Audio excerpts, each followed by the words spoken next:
নারী কখনো রূপের জন্য পুরুষকে ত্যাগ করে না, ত্যাগ করে তার আচরণের জন্য। इस जहां में है और न होगा मुझसा कोई।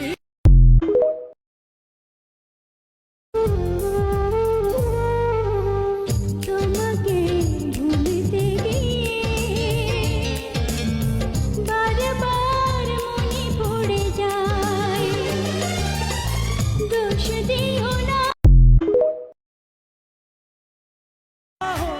নারী কখনো রূপের জন্য পুরুষকে ত্যাগ করে না, ত্যাগ করে তার আচরণের জন্য।